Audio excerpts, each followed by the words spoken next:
청소년 범죄를 다룬 한국 드라마 소년심판이 세계의 관심을 끌고 있습니다.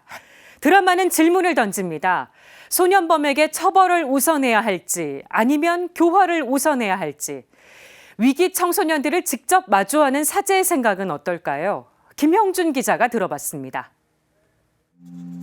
넷플릭스 비영어 TV 부문에서 2주 연속 1위를 지킨 한국 드라마 소년심판.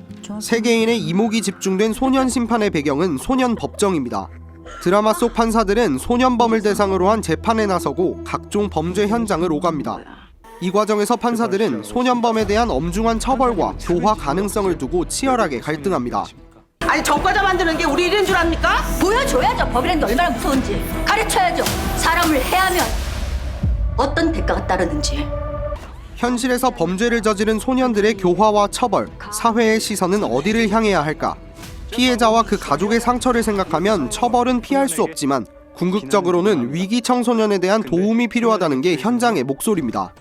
사랑으로 품어주고 도움을 줬을 때 그것이 그 친구 같은 경우는 초범으로 끝나는 경우, 더 이상 이제 진전이 안 되는 거죠. 나쁜 길로 안 빠지고 거기서 딱 본인도 끊을 수 있고 좀 희망을 갖고 다시 잘 살아보겠다라는 마음을 갖고 살게 되는데 큰 도움을 줄 수 있거든요. 그럼에도 잔혹한 소년범죄가 일어날 때면 소년법을 폐지하거나 촉법 연령을 낮추라는 목소리가 높습니다. 이런 사회 분위기는 드라마에도 고스란히 담겼습니다. 범죄를 저질러도 처벌받지 않는 만 14세 미만 촉법 소년에 해당돼 논란이 커질 것으로 보입니다. 하지만 소년범을 가두고 통제하는 것이 교화에 나서는 것보다 손실이 크다는 사실은 연구 결과로도 드러났습니다. 멀리 봤을 때 시간이 걸리더라도 청소년을 품고 교화하는 게 경제적으로도 이익이 된다는 겁니다.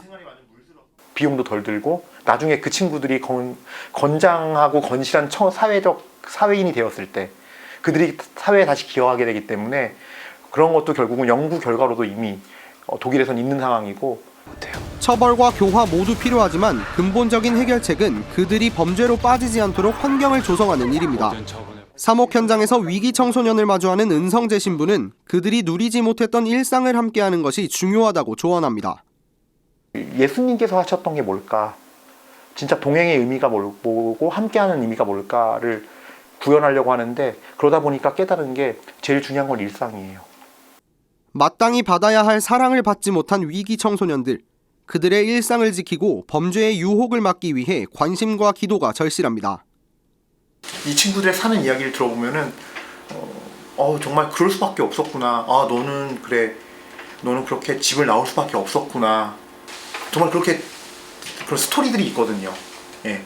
그래서 관심을 좀 가져주고 마음을 좀 열어주셨으면 그리고 기도해 주셨으면. CPBC 김형준입니다.